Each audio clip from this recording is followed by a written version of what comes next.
Hare Krishna everyone, we are continuing to read the Teachings of Lord Kapila, the book by His Divine Grace Srila A.C. Bhaktivedanta Swami Prabhupada.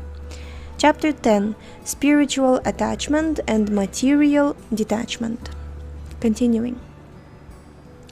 One may ask, what is a sadhu? A sadhu is one who serves Krishna and engages in Krishna consciousness without reservation. In Bhagavad Gita 9.30, Shri Krishna says, Api chetsu duracharo bhajate mamananya bhak sadur eva samantavya samyagvya vasitohi saha. Quote, even if one commits the most abominable actions, if he is engaged in devotional service, he is to be considered saintly, because he is properly situated. It is the sadhu's business to be very tolerant. When one becomes a devotee, many people become one's enemy, because in this age, people are asuric, demoniac. Even one's father may turn into an enemy, like Hiranyakashipu, the father of Prahlada Maharaj. Prahlad was only 5 years old and was chanting Hare Krishna, but his father was prepared to kill him because he was a devotee. Hiranyakashipu was saying, why are you chanting Hare Krishna? Why are you speaking of a separate God? I am God. That is the meaning of asuric, demoniac. Rascals who claim to be God themselves are simply demons.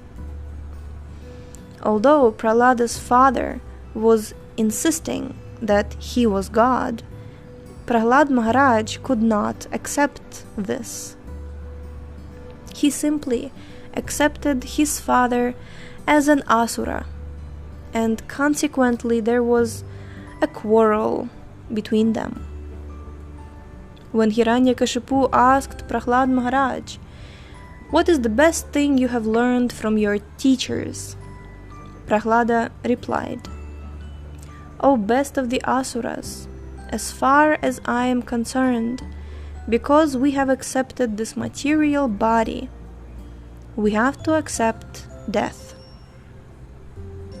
But this is not the object of human life.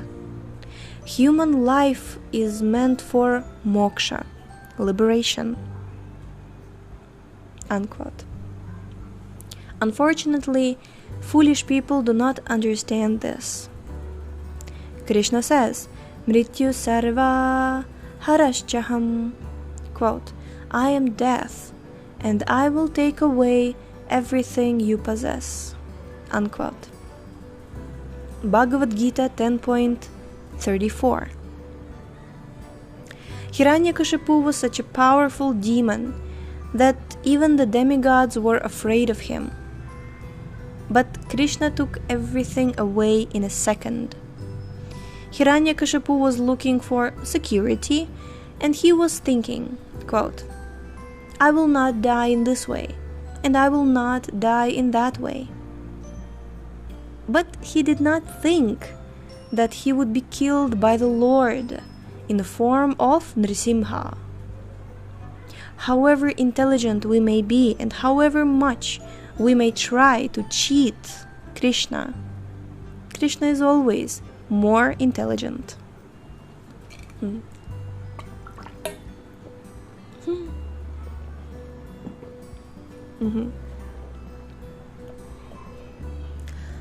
When Mother Yashoda tried to bind Krishna with a rope, she found that the rope was always 2 inches too short. Our intelligence is like that.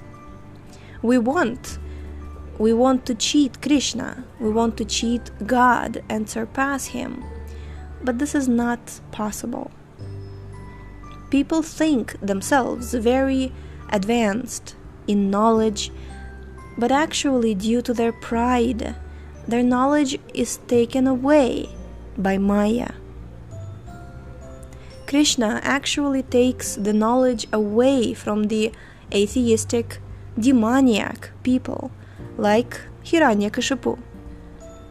Atheists do not know that Krishna's intelligence is always at least 2 inches greater than anyone else's. In material life, we simply struggle for existence.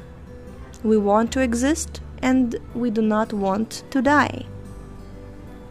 Nor do we want to undergo the pains of birth, catch diseases, and grow old.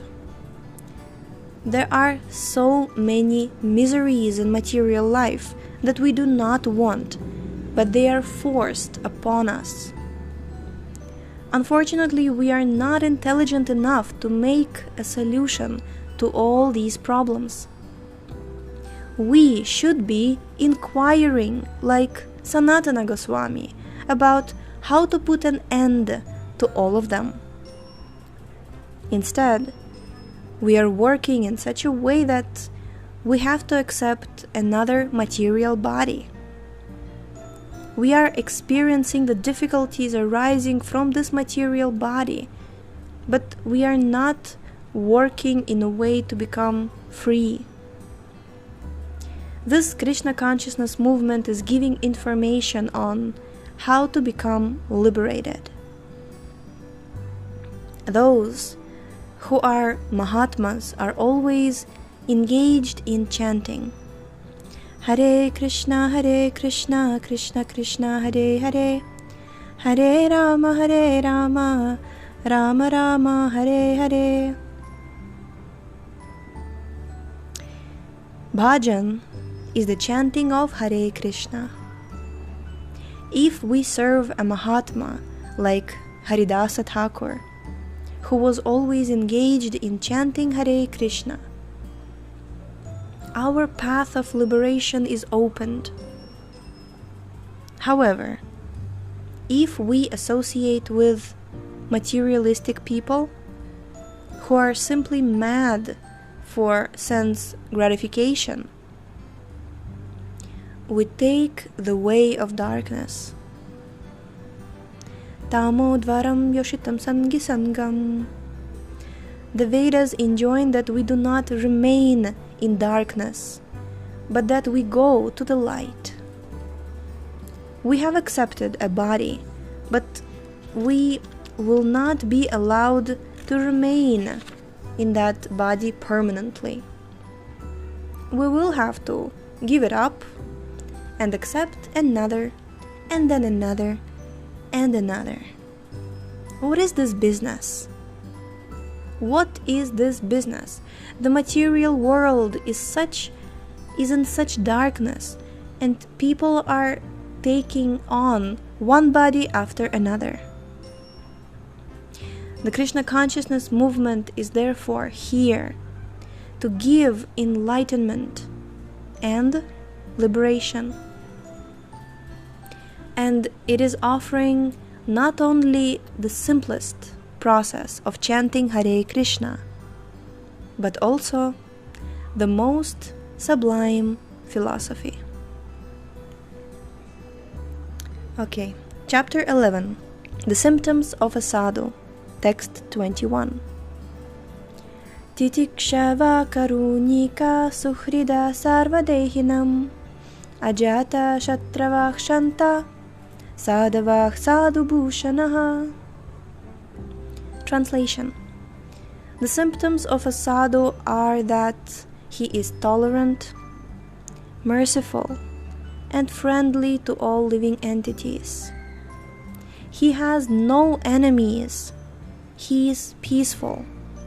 He abides by the scriptures, and all his characteristics are sublime. Jai. Purport. We shall read in the next episode. Thank you so much for tuning in. The link to this book is in the description. Please check out our website shravanamdiaries.com and see you in the next episode. Hare Krishna.